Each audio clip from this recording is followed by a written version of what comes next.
Les voy a pedir entonces que abran sus Biblias, por favor, en la epístola del apóstol Pablo a Filipenses. Parte de la lectura que hicimos hoy en el capítulo 2.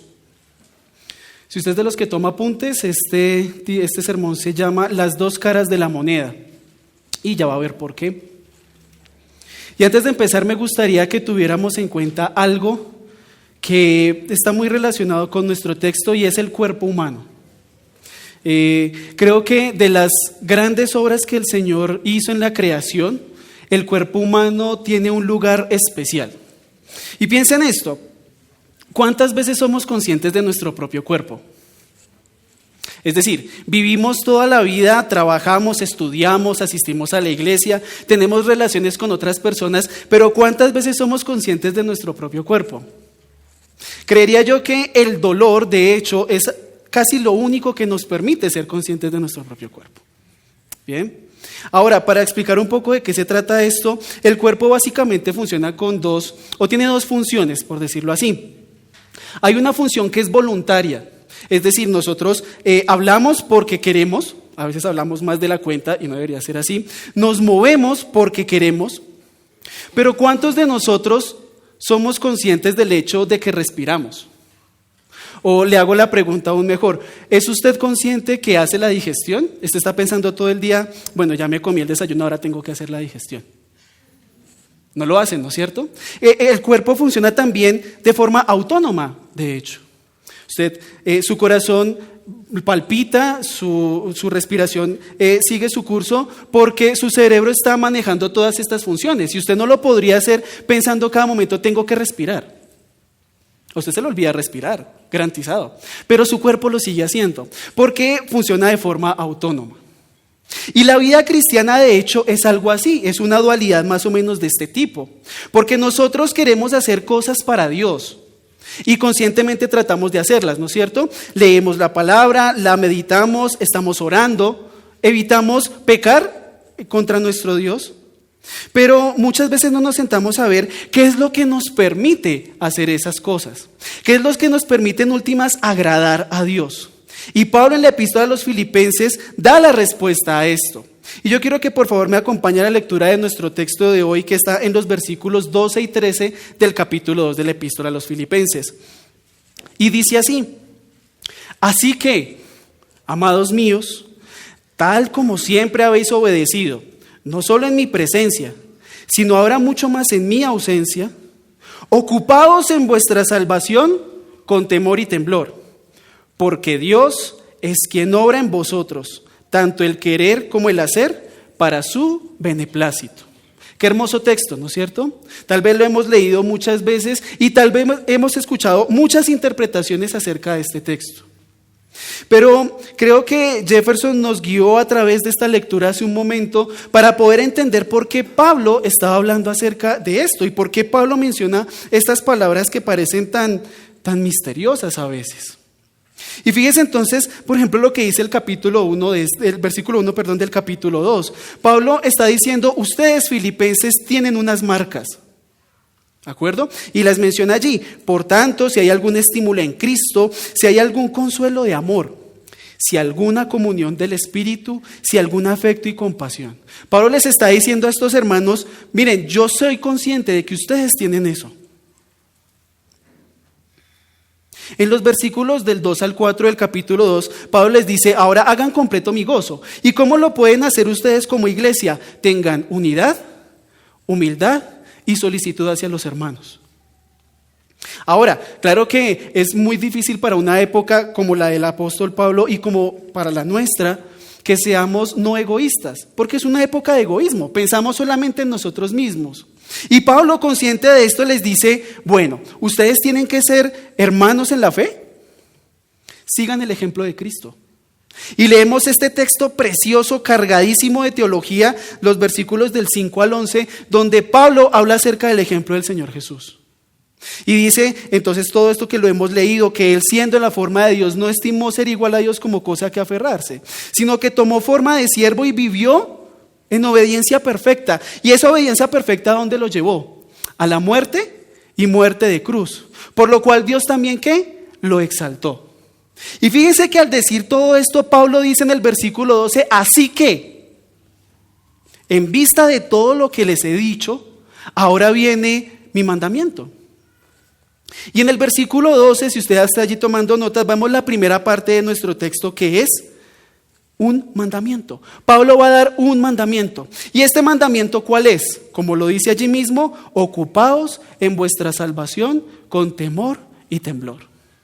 Así que si usted desea que este texto quede claro para usted, no ignore lo que acabamos de leer y lo que leyó nuestro hermano Jefferson. Es decir, los versículos del 1 al 11, porque sin ellos no vamos a poder entender qué es lo que Pablo está diciendo allí. Y por eso Pablo empieza diciendo allí, así que también de hecho podría traducirse como en vista de lo anterior, ¿de acuerdo? Pero me encanta el tono de Pablo. De hecho, si ustedes leen sus epístolas, Pablo tiene una forma muy particular de comunicarse. Porque antes de dar este mandato, antes de dar una orden, y él con la autoridad apostólica podía hacerlo, les dice, amados míos. Este es un vocabulario que no se escucha mucho en las iglesias hoy día, ¿no es cierto? Porque claro, nosotros hablamos, sí, yo voy a la iglesia, yo soy miembro de la iglesia Comunidad de Gracia, y qué bonito. Pero más allá de tener como esta propiedad de la membresía, no hablamos así de nuestros hermanos, mis hermanos amados.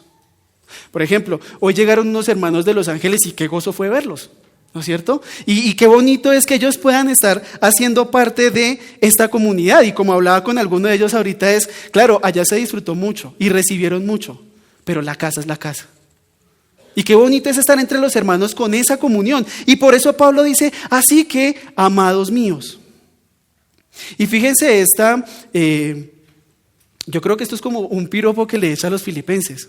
Y algo que nos tiene que dejar a pensar, miren lo que dice el texto después. Tal como siempre habéis obedecido, no solo en mi presencia, sino ahora mucho más en mi ausencia. Esto muestra que estos filipenses de hecho eran muy maduros. Porque yo quiero que me acompañe por un momento a la epístola a los Gálatas. Deje su marquita ahí en Filipenses. ¿Listo? Y vamos a la epístola a los Gálatas. Yo soy de la postura de que la primera epístola que Pablo escribió fue la de los Gálatas. Bien. Y es una epístola de un regaño. Es una exhortación muy fuerte en la que de hecho trata de insensatos a los Gálatas. Y uno podría pensar, ¿por qué Pablo utilizó un lenguaje tan fuerte con los Gálatas? Mira el capítulo 1, versículo 6, para saber por qué Pablo estaba tan molesto. Me maravillo de que tan pronto hayáis abandonado al que os llamó por la gracia de Cristo. ¿Para qué? Para seguir un evangelio diferente. Pablo en su primer viaje misionero llegó a las ciudades de Galacia del Sur, predicó el evangelio y la gente estaba súper motivada. Ustedes lo pueden ver allí en Hechos 13 y 14. Pablo estaba predicando el evangelio verdadero. Evidentemente él tenía competencia porque los judaizantes estaban detrás de él. Pero él cuando deja esta tierra estaba muy motivado porque los gálatas estaban muy contentos con el evangelio. Pero cuando llegaron los judaizantes, les empezaron a meter patrañas en la cabeza de que necesitaban la circuncisión, de que necesitaban seguir la ley de Moisés, y se apartaron. Empezaron a circuncidarse, empezaron a guardar los días, y Pablo les dice, ¿qué pasó? ¿Quién los embrujó? De hecho, allí en el capítulo 3, él dice en el versículo 1, ¿quién los embrujó? ¿Quién los embobó para seguir un evangelio distinto? Es evidente que Pablo no podía quedarse en las iglesias porque ¿qué iba a hacer entonces? ¿No? Él tenía que seguir predicando el evangelio a donde el Espíritu lo mandara. Y entonces vemos en los Gálatas una actitud inmadura. Entonces, como que compraban la mercancía del primero que llegara. Eso parecía un poco como 100 años de soledad, ¿no? Cuando llegaban y cualquier cosa que les vendieran, eso lo compraban. Los filipenses no. De hecho, los filipenses fueron tan maduros que en medio de la persecución permanecieron firmes en el evangelio que Pablo había predicado. Volvamos por un momento ahora a la epístola a los filipenses. Bien. Y fíjense que la obediencia de los filipenses no era directamente a Pablo porque fuera Pablo. En el capítulo 1 de nuestra epístola a los filipenses, en el versículo 5, miren lo que dice Pablo.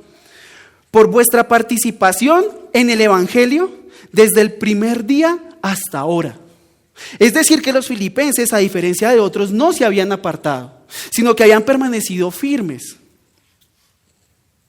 Mire también lo que dice allí mismo en el capítulo 1, versículo 7. Es justo que yo sienta esto acerca de todos vosotros, porque os llevo en el corazón. Pues tanto en mis prisiones como en la defensa y la confirmación del Evangelio, todos vosotros sois participantes conmigo de la gracia. Qué hermoso, ¿no es cierto? Una iglesia que sin importar la presencia de alguien de autoridad, estaba firme porque sabía que esas palabras de esa autoridad no eran palabras humanas, sino que eran palabras divinas. Ahora, más adelante en el capítulo 1, yo quiero que me acompañe allí al versículo 28 y 29. Versículos que en la iglesia cristiana de hoy no serían muy populares. Porque miren lo que dice Pablo: de ninguna manera amedrentados por vuestros adversarios, lo cual es señal de perdición para ellos. Aquellos que persiguen a los cristianos van para la perdición. Y eso es lo que Pablo está diciendo acá. Pero de salvación para vosotros, esa siguiente frasecita no gusta mucho. Y esto de Dios. Y para meterle más leña al fuego, mire lo que dice más adelante en el versículo 29. Porque a vosotros se os ha concedido, les ha sido dado, por amor de Cristo, no solo creer en el que es hermoso, ¿no es cierto? Antes estábamos en tinieblas, ahora estamos en la luz. Cantábamos al principio: en densa oscuridad vagué. Y eso es hermoso. Pero mire lo que dice después Pablo. No solo creer en Él, sino también ¿qué? Sufrir por Él. Cuando Pablo habla acerca del ejemplo de Cristo en Filipenses 2, no está hablando solamente del hecho de, qué bonito ejemplo. No, es que vamos a sufrir. Si usted es un verdadero creyente, va a sufrir en este mundo. ¿Y sabe por qué? Porque este mundo aborrece a Dios y se va a oponer a Él y a su reino. Pero les digo algo, Dios ya nos mostró el capítulo final de la historia y ganamos. Amén. Y ese es el consuelo que nosotros tenemos. Así que cuando Pablo les dice a ellos: ustedes han obedecido, no solamente en mi presencia sino en mi ausencia, lo que está diciendo es: ustedes son cristianos maduros. Y la pregunta es: ¿usted también lo es? ¿O necesita que alguien esté encima suyo para usted ponerse su traje de cristiano y no quedar en ridículo, no quedar desnudo? Es una buena forma de ver cómo está nuestra relación con Dios, cómo está nuestro testimonio. Así que lo invito un poco a que evalúe su propia vida si en verdad está andando en esto que dice Pablo acá. Pero bueno, después de este piropo, como les decía, que Pablo les arroja a los filipenses, viene la orden. Y la orden es, como ustedes lo leen allí: ocupaos en vuestra salvación. Texto que ha generado controversias a través de los siglos, porque hay quienes dicen: vea, usted puede ganar su salvación. ¿De acuerdo? Y bueno, hay que decirlo, a veces las traducciones bíblicas podrían generarnos alguna confusión y por eso es bueno ir profundizando, comparar con otras traducciones y esto. Pero creo que el problema está en el verbo, ocupaos. ¿Listo? Y vamos a analizar un poquito este verbo para entender qué es lo que está hablando Pablo. Y lo primero que quisiera que viéramos es que el verbo está en modo imperativo. Es decir, que es una orden, no es negociable. Bien, así como nos compartía el hermano Olaf esta mañana, los mandamientos de Dios no son opcionales. Si Dios le dice a usted que tiene que hacer algo, tiene que hacerlo. Si le dice que no debe hacer algo, no debe hacerlo. Es así de sencillo. Y Pablo aquí en el Espíritu les está diciendo: ocupaos, es una orden. También es cierto que este verbo está en el tiempo presente, es decir, que es una acción continua. No es algo que usted va a hacer solamente en un punto en el tiempo. Porque de hecho nosotros creemos que la salvación es el día que yo creí y se acabó. Pablo lo que está diciendo aquí es: ocúpense constantemente de su salvación. Bueno, pero hasta ahí no hemos resuelto el problema de qué es lo que significa el verbo ocuparse. El verbo ocuparse no significa trabajar para algo, que es como muchas personas ven este versículo y que dicen: es que yo tengo que trabajar para mi salvación. No significa eso. Lo que en verdad significa ese verbo es llevar a cabo. Lo que Pablo entonces está diciendo es: lleven constantemente a cabo su salvación. Eso es lo que está diciendo Pablo acá. ¿Qué significa esto?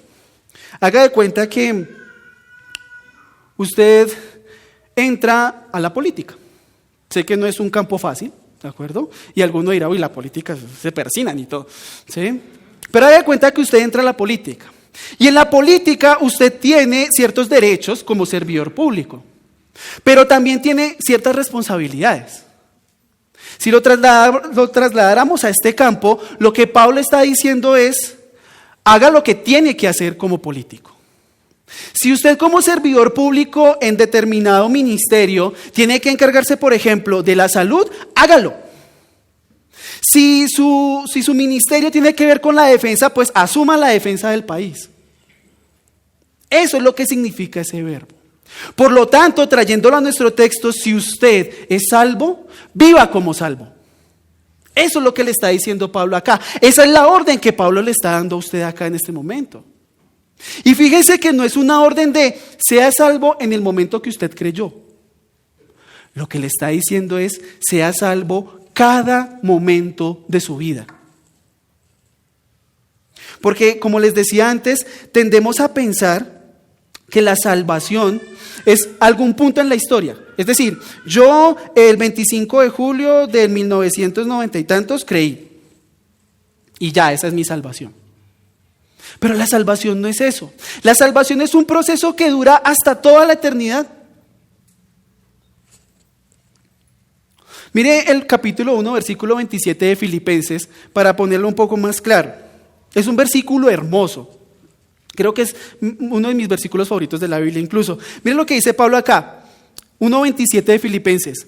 Solamente comportaos de una manera digna del Evangelio de Cristo, de modo que ya sea que vaya a veros o que permanezca ausente, pueda ir de vosotros que estáis firmes en un mismo espíritu, luchando unánimes por la fe del Evangelio. Se parece de hecho mucho al 2:12, ¿no es cierto? En este 1:27 hay algo muy particular, y es que ese comportados de una manera digna, de hecho le está diciendo allá a los filipenses, sean ciudadanos del Evangelio. Es la palabra en el original griego, les está diciendo, ustedes tienen que ser ciudadanos. Una idea que Pablo va a retomar más adelante en el capítulo 3, ¿recuerdan? Nuestra ciudadanía está ¿en dónde? En los cielos, de donde esperamos al Salvador, al Señor Jesucristo. Y eso es entonces lo que significa ese verbo ocupados. No es que usted gane la salvación. No significa eso. Significa que si usted es salvo, tiene que vivir como tal. La cuestión es, ¿nosotros somos esclavos del pecado o esclavos de la justicia? ¿Qué creen ustedes? Cuando una persona nace de nuevo, que ve el reino de Dios y lo anhela, ve la hermosura de Cristo, es justificado, es santificado, es adoptado, ¿qué cree que pasa ahí? ¿Seguirá siendo esclavo del pecado o ahora es esclavo de la justicia? Acompáñeme por un momento a Romanos capítulo 6. Versículos 12 al 14. Romanos 6, 12, 14. Miren lo que le dice Pablo a los romanos. Por tanto, es decir que hay que tener en cuenta lo que dijo antes. Por tanto, no reine el pecado en vuestro cuerpo mortal, para que no obedezcáis sus lujurias. Ni presentéis los miembros de vuestro cuerpo al pecado como instrumentos de iniquidad, sino presentaos vosotros mismos a Dios como vivos de entre los muertos y vuestros miembros a Dios como instrumentos de justicia. Y miren lo que dice el versículo 14, porque el pecado ¿qué? No tendrá dominio sobre vosotros, pues no estáis bajo la ley, sino bajo la gracia. Más adelante allí, en el versículo 22, dice Pablo, pero ahora, habiendo sido libertados del pecado y hechos siervos de Dios, tenéis por vuestro fruto la santificación y como resultado ¿qué? La vida eterna. Por tanto, repito lo que Pablo está diciendo allí volviendo a Filipenses 2. Si usted en verdad es un creyente, su obligación es vivir como creyente.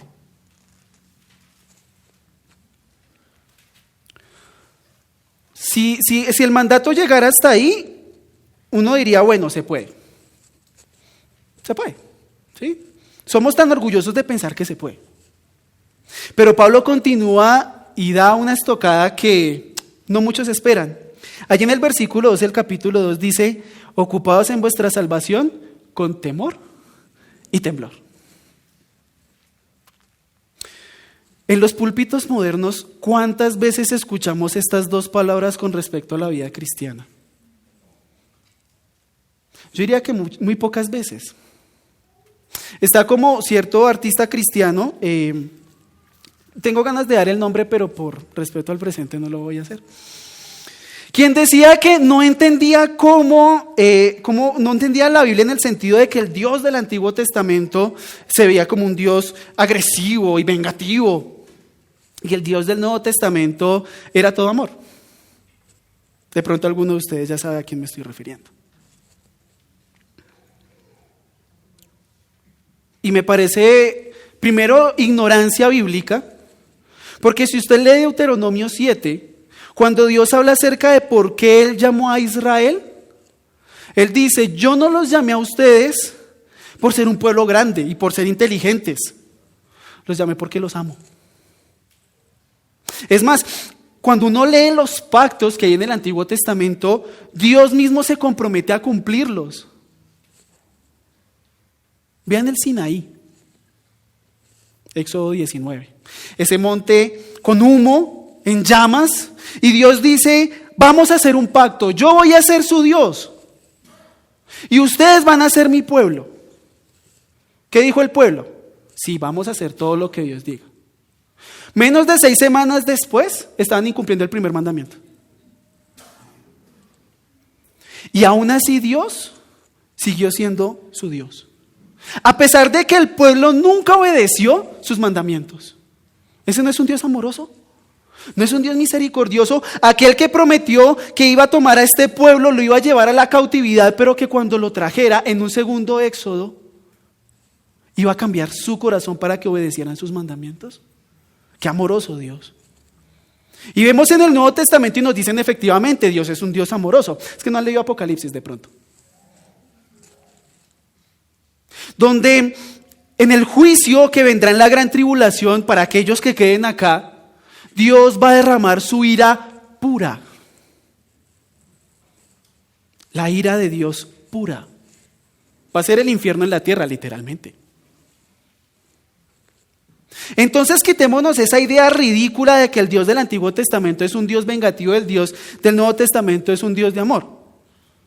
Más bien asumamos la idea de que el Dios de la Biblia es el Dios verdadero. Y empecemos a estudiarlo y empecemos a conocerlo.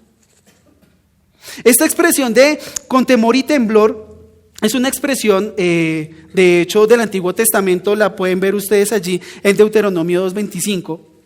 Bien. Pero quiero que por favor tengamos en cuenta algo. Nuestra salvación está segura en Él. Amén. Y no está segura por nuestras propias obras, está segura por la obra de Cristo.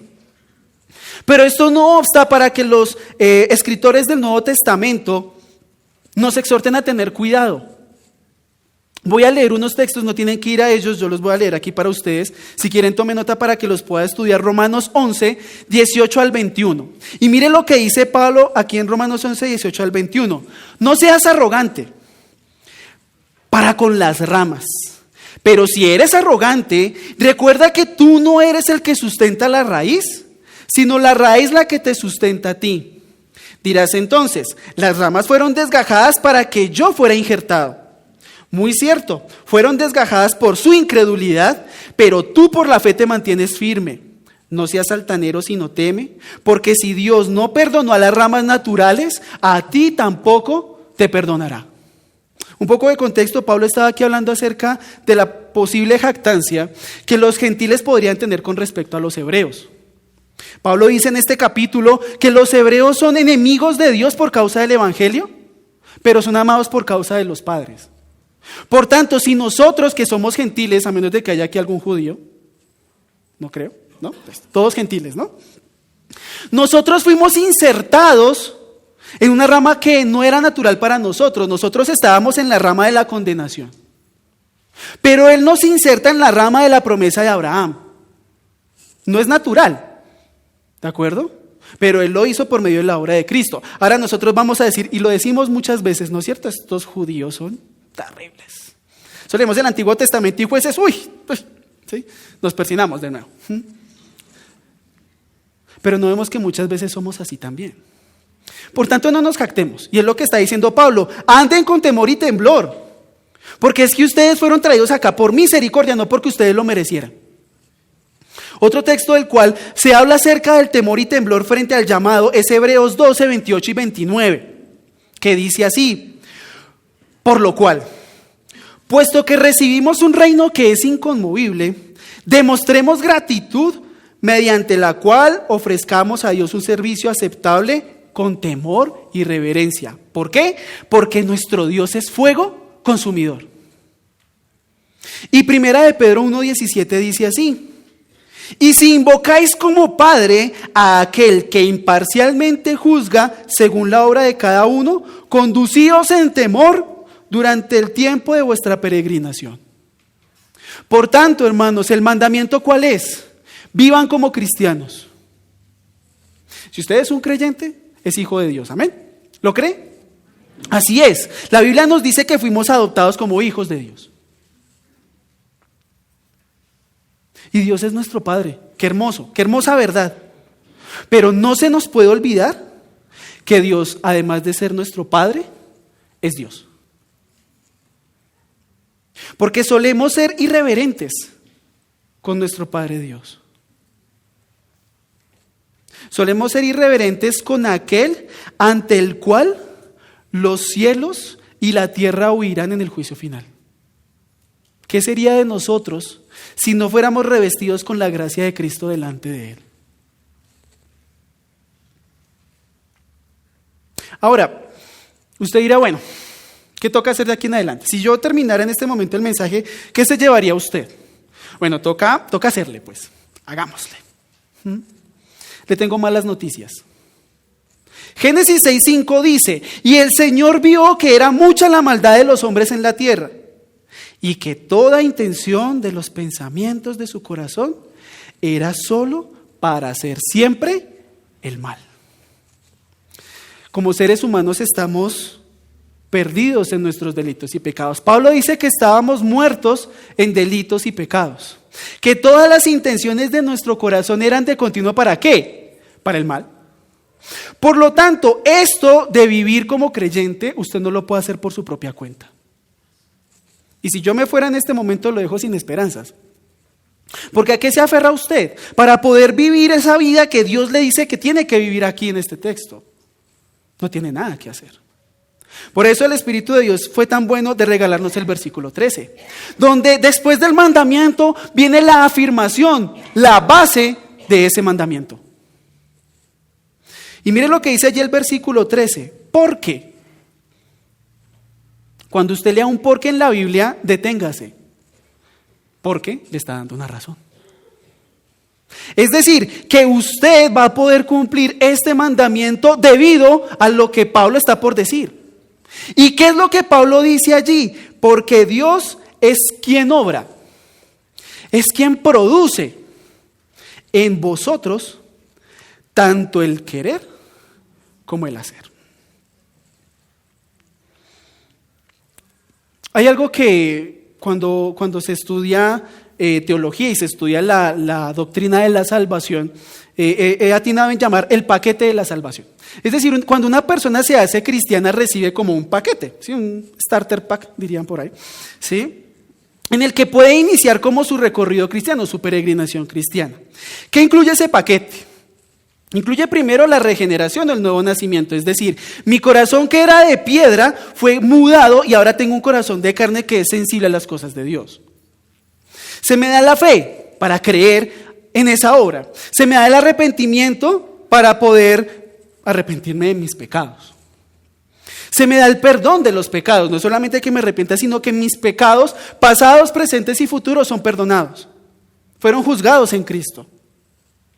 Se me da la justificación, es decir, ya Dios no me ve como el pecador que yo era, sino que Dios me ve a través de la justicia de Cristo.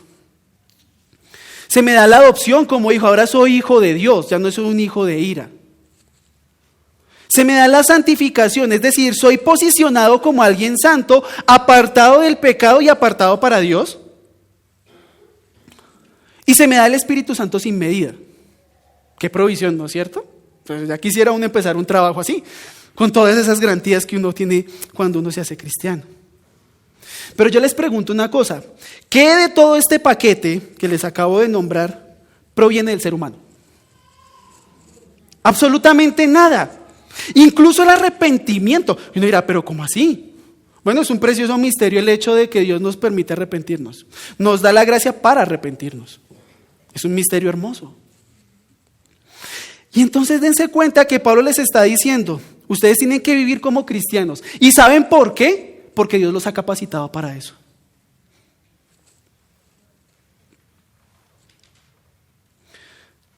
Dios empezó la obra el día que usted creyó. Dios va a terminar la obra. Bueno, es interesante, ¿no? Porque siempre pensamos que el versículo dice, el que empezará la obra la terminará, y no dice eso. El que empezará la obra la perfeccionará. Mire lo que dice Filipenses 1:6. Estando convencido precisamente de esto, que el que comenzó en vosotros la buena obra, la perfeccionará hasta el día de Cristo. Estamos seguros en sus brazos, completamente seguros. Y si Él es el que empezó la obra, Él la va a terminar, la va a perfeccionar, garantizado. Y si tiene que pasarnos por ciertas cosas, lo va a hacer. Así que yo le digo algo, usted que está allí sentado.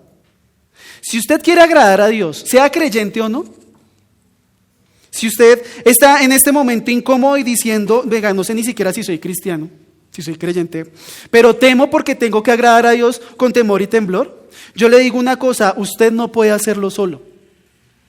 Y es algo que el Señor Jesús dejó muy claro. Juan 15, por favor acompáñeme a Juan 15.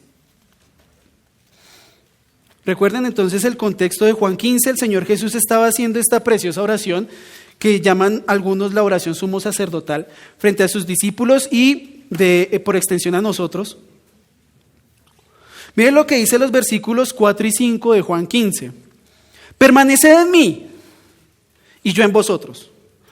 Como el sarmiento no puede dar fruto por sí mismo, si no permanece en la vid, así tampoco vosotros si no permanecéis en mí.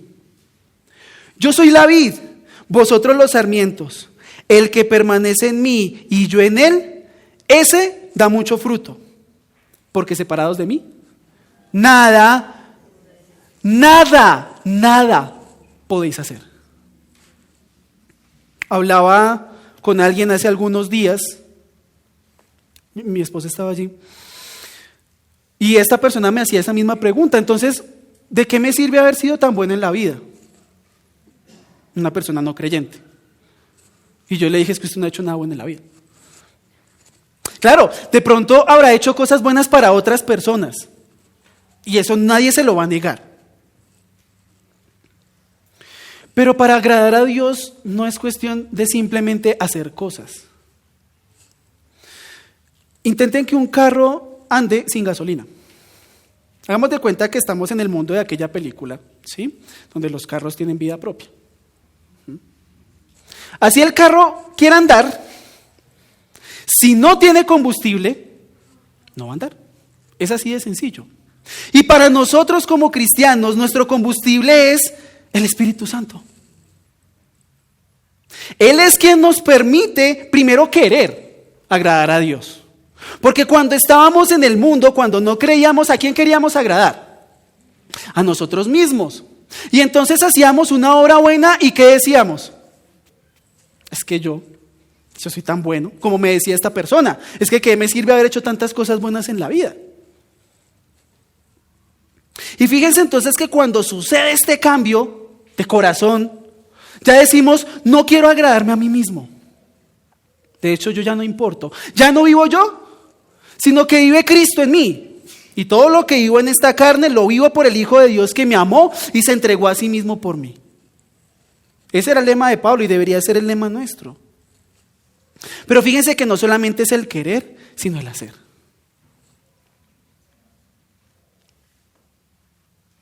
Es por causa de Él que ustedes y yo podemos agradar a Dios. Si Él no interviniera de forma sobrenatural para cambiarnos, no podríamos agradarle por más cosas buenas que hiciera. Y eso incluye el servicio cristiano. Hay personas que creen que porque sirven en la iglesia, simplemente por ese hecho están agradando a Dios. ¿Y cuántas veces vemos este orgullo? Decir, es que el siervo. Y no estoy hablando de iglesias donde no se predica la palabra de Dios, iglesias de la prosperidad, no. Porque pues bueno, ya sabemos qué pasa ahí. Estoy hablando en iglesias de sana doctrina donde las personas creen que porque están prestando un servicio en la iglesia ya tienen asegurado el cielo con entrada VIP, ¿sí? Y creen que el Señor Jesús les está haciendo una morada especial allá, citando Juan 14. No es así. Si recuerdan el texto de Romanos 6, Pablo estaba diciendo, ahora somos esclavos de Dios. Esclavos. No olvide esa palabra. ¿Qué es un esclavo? Un esclavo es una persona que está al servicio de otra, pero no solamente al servicio de otra, sino que su voluntad está al servicio de esa otra persona. Antes éramos esclavos del pecado y estábamos sirviendo al pecado. Nuestra voluntad estaba en el pecado. Y hacíamos lo que le agradaba al pecado. Mas ahora estamos, o más bien somos esclavos de Dios. ¿Y qué creen? Nuestra voluntad ya no es nuestra. Es cierto, el Señor Jesucristo nos llamó a libertad, pero ¿a libertad de qué? De una prisión en la que Dios es el juez, el verdugo y el carcelero. Es esa libertad. No la libertad para hacer lo que nosotros queramos. Como Pablo regañaba a los Gálatas allá en Gálatas 5. Son libres, pero no son libres para hacer lo que ustedes quieran. Y usted dirá, pero no entiendo, entonces ¿cómo hacemos? Acompáñenme a Gálatas 5:6. Y les reconozco, mientras buscan ustedes allí Gálatas 5:6, que me meto en camisa de 11 varas. ¿Por qué? Porque la versión de la Reina Valera 1960 y otras versiones similares a esta, no traducen muy bien el verbo que está allí. ¿De acuerdo? La versión de la Biblia de las Américas y otras un poco más modernas sí lo hacen mejor, y permítame explicarles por qué. Miren lo que dice allí Gálatas 5:16. Digo pues, andad por el Espíritu y no cumpliréis los deseos de la carne. ¿De acuerdo? De pronto allí en su versión de la Reina Valera 60, usted escuchó que dice, no satisfagáis los deseos de la carne. O sea que hay dos mandamientos. Anden por el Espíritu y no satisfagan los deseos de la carne. Pero de hecho el verbo está mejor traducido como lo dice aquí. Digo pues, andad por el Espíritu y no cumpliréis los deseos de la carne. Es una promesa, hermanos. Es una promesa que si nosotros andamos conforme al mandamiento de Dios, no vamos a satisfacer al pecado, a la carne. Y tiene sentido, ¿no? Porque si estamos concentrados en agradar a Dios, ¿qué tiempo nos va a quedar a nosotros de agradarnos a nosotros mismos? No se olvide, por tanto, usted, esclavo. Ya no es suyo, usted ya no se pertenece. Si usted es un creyente real, usted ya no se pertenece. Es libre, sí, pero es libre del pecado. Y ahora es esclavo de Cristo. Y es mejor que se case con esa idea lo más pronto posible. Porque si no va a tener que luchar mucho, pero ¿por qué Dios tengo que hacer esto y tengo que renunciar a esto otro? Cuando los propósitos de Dios son mucho mejores que lo que nosotros pudiéramos imaginar.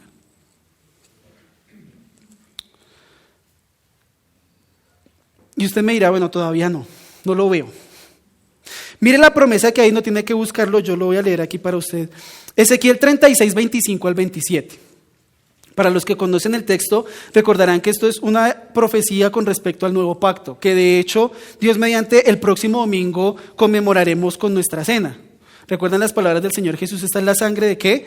Del nuevo pacto. Y estaba hablando de estas palabras de Ezequiel, de las palabras de Jeremías 31, de Deuteronomio 30, donde el Señor dice lo siguiente: Dice, entonces os rociaré con agua limpia y quedaréis limpios. De todas vuestras inmundicias y de todos vuestros ídolos os limpiaré. Además os daré un corazón nuevo y pondré un espíritu nuevo dentro de vosotros. Quitaré de vuestra carne el corazón de piedra y os daré un corazón de carne. Pondré dentro de vosotros mi espíritu y haré, verbo clave, y haré que andéis en mis estatutos y que cumpláis cuidadosamente mis ordenanzas. ¡Qué palabra! ¡Qué promesa tan hermosa que nosotros hoy disfrutamos por la obra de Cristo! ¿No le parece esto bello? Es hermoso. Y es una promesa que muchas veces ignoramos. ¿Cuántas veces nosotros planteamos, no, bueno, hoy tengo que orar, tengo que leer la Biblia, y hacemos toda una lista de cosas que no están mal por sí mismas? Pero pensamos que por hacer esas cosas vamos a agradar a Dios. Como decía alguien hace un momento, me encantó esa frase, todos llevamos un católico por dentro. Y queremos que nuestras obras satisfagan a Dios, cuando lo único que pudo satisfacer la ira justa de Dios es la obra de Cristo. Así que si el versículo 12 lo estresó, desestrésese con el versículo 13. Porque si usted es un creyente verdadero, tiene todo para agradar a Dios. Lo tiene todo. Colosenses 2:10 dice, nosotros estamos completos en Cristo. No nos hace falta nada. Y para terminar allí, en el versículo 13, Pablo dice que todo esto Dios lo hace para su beneplácito. Y uno podría pensar, oiga, Dios es como medio egoísta, ¿no? O sea, lo hace para sí mismo.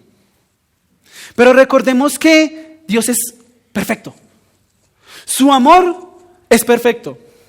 Su justicia es perfecta. Su santidad es perfecta. Por tanto, si Él hace algo conforme a su voluntad para que Él se complazca, créanme, nosotros como sus hijos nos vamos a ver muy beneficiados. Y si no me cree, lea Efesios 1, donde dice que nos escogió por el puro afecto de su voluntad. ¿O es que acaso usted piensa que usted o yo teníamos algo para que Dios nos escogiera antes de la fundación del mundo? Si lo tiene, cuénteme por favor, porque créame que es una persona, es única. Sé que no lo tiene. Sé que lo único que usted tuvo para que Dios lo escogiera es el pecado que hizo necesaria la salvación. Es lo único. Es lo único que de hecho traemos cuando nos acercamos ante Él. Por tanto, hermanos, para empezar a darle conclusión a esto, fíjense que así como funciona el cuerpo humano con una parte voluntaria y una parte autónoma, nuestra vida cristiana funciona así. Nosotros pensamos en hacer cosas para Dios, pero es Dios quien nos impulsa a hacer esas cosas. Evalúese, por favor. Evalúese en este momento, tómese allí un momento donde usted está y piense. Las cosas que he hecho hasta aquí en mis 20, 30, 40, 50 años, los que usted tenga en su vida, ¿han sido para agradar a Dios? ¿Y han sido promovidas por Dios? ¿O han sido para agradarme a mí mismo, incluso poniéndome un disfraz de cristiano? Agustín de Hipona decía, entre sus muchas frases que son bien interesantes, él decía, trabaja como si todo dependiera de ti y ora como si todo dependiera de Dios. Nosotros debemos vivir nuestra salvación, hermanos, llevarla a cabo. Es decir, ser lo que dice Pablo más adelante allí en el versículo 15 del capítulo 2 de Filipenses, para que seáis irreprensibles y sencillos, hijos de Dios sin tacha, en medio de una generación torcida y perversa, en medio de la cual resplandecéis como luminares en el mundo. Eso es lo que tenemos que hacer. El mundo está lleno de tinieblas, y más que todo hoy día. Vean los movimientos que hay, incluso dentro de las iglesias. Está lleno de tinieblas. Yo le compartía con mi esposa hace unas semanas, el sábado, hace 15 días, en estos estados de WhatsApp que la gente sube cosas. Y está bien, yo no subo, pero pues chévere que la gente lo suba. Está bien, a veces gente sube cosas de edificación. Una persona que yo conozco de otra iglesia subió un video. Y el video era el púlpito de la iglesia y había un DJ con su tornamesa y las luces así parpadeando y demás. Es un ataque epiléptico para cualquiera sensible a eso. Y yo le hablé, la verdad es que me dio mucho mal genio ver eso. O sea, eso no es una discoteca, es una iglesia. Y yo le hablé, bueno, X, ¿qué tal? Buenas noches. Y, hola, ¿qué más, Sergio? ¿Cómo estás? No sé qué. Y yo le dije, oye, ¿y eso qué es? No, es que en la iglesia tuvimos un descanso. Yo, ¿un descanso? ¿Cómo es eso posible? Y les soy honesto, tal vez pequé en esto y ya le pedí perdón a Dios. Yo le dije, yo en verdad creí que era un bar. Le escribí eso. Yo creí que era un bar. Porque parecía un bar. Las iglesias han permitido que entre la oscuridad del mundo. Y allá era una oscuridad literal porque pues todas las luces estaban apagadas, menos las que estaban parpadeando. Pero la Biblia nos dice que nosotros tenemos que resplandecer en medio de esta oscuridad. De tal manera que, como decía un predicador, que odien el pecado o que odien al que da el mensaje. Pero si nosotros como cristianos no hacemos la diferencia en el mundo, ¿para qué pues? ¿Cuál es la idea de ser cristianos si no vamos a ser diferentes a ellos? Ahora, si usted no es creyente, si usted hoy es honesto con usted mismo y dice, mire, la verdad, no conocía esto y no sabía esto, yo le digo una cosa, puede que usted tenga la intención de cambiar actitudes en su vida. Puede que de pronto usted venga y diga, mire, yo la verdad soy borracho, yo soy adúltero, mentiroso, orgulloso, lo que sea. Y haya buscado cambiar. Yo le digo, sin la ayuda de Dios, usted va a cambiar eso por otro pecado, que puede ser aún más grave. Venga a Cristo. Venga a Cristo. Arrepiéntase de sus pecados. La Escritura dice que el que viene a Él no le echa fuera. Pero venga. Venga en conciencia de que usted no puede hacer esto que hemos leído hoy por su propia cuenta. Para que Él le perdone. Para que Él le cambie su corazón y empiece a vivir lo que Pablo está diciendo acá. Ocúpense de su salvación con temor y temblor, porque Dios es el que les da para hacer eso. Para terminar, quisiera dejarlos con una tarea. Qué pena aquí yo sacar mis ínfulas de profesor. ¿Sí? Pero si ustedes se dan cuenta, Pablo está utilizando aquí un medio didáctico muy interesante, que es un mandamiento y una afirmación. Es decir, Pablo manda algo y luego hace una afirmación que le da la base a ese mandato. Y yo quisiera que si usted tiene algún tiempo esta semana, reflexione sobre los siguientes textos, en donde vemos que Pablo también da una orden, pero da una afirmación, que van a alimentar mucho esto que hemos hablado hoy. Primera a los Corintios 5, 6 y 7. Primera a los Corintios 5, 6 y 7. Romanos 6, 12 al 14, que lo leímos hace un momento. Romanos 6, 12 al 14. Colosenses 2, 8 al 11. Colosenses 2, del 8 al 11. Y Colosenses 3, 1 y 2. Son textos que tienen que ver mucho con lo que vimos hoy. Y que van a aumentar el entendimiento acerca de esto.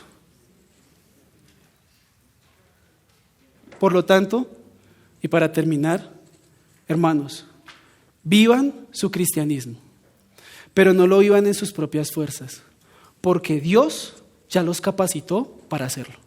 Amén. Incline su rostro y vamos a orar. Buen y amado Dios, gracias te damos por tu preciosa palabra, Señor. Tú nos has permitido escudriñarla, nos has permitido ver nuestra condición, Señor. Sabemos que por nuestras propias cuentas no podemos hacer nada más que pecar contra ti de una u de otra manera.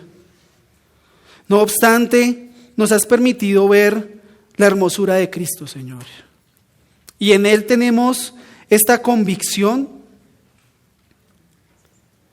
de que Todo lo podemos hacer, Señor, así como dice más adelante Pablo en Filipenses, todo lo podemos en Cristo que nos fortalece. Señor, yo te pido que nos ayudes, Dios. No solamente hoy, no solamente los domingos, no solamente los días que vengamos a la iglesia, sino en cada instante de nuestra vida, Dios.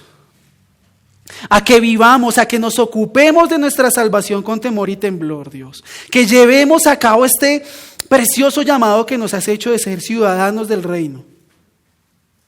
Que podamos brillar, resplandecer en medio de esta generación torcida y perversa, Dios. Pero no con una luz propia, Señor, que es oscuridad, sino con la luz de Cristo en nuestras vidas. Ayúdanos a entender que separados de ti nada podemos hacer, Dios. Pero así como dice el salmista, contigo podemos incluso asaltar los muros, Dios. Gracias te damos por tu palabra, Señor. Yo te pido que transforme nuestras vidas, Dios, que así como clamábamos al principio, que nos santifiques por medio de ella. Que la semejanza a Cristo sea cada vez mayor por medio de esto que tú nos has permitido aprender hoy, Señor. Gracias te damos hoy y te pido, Dios, que guíes el resto de nuestro día en Cristo Jesús. Amén.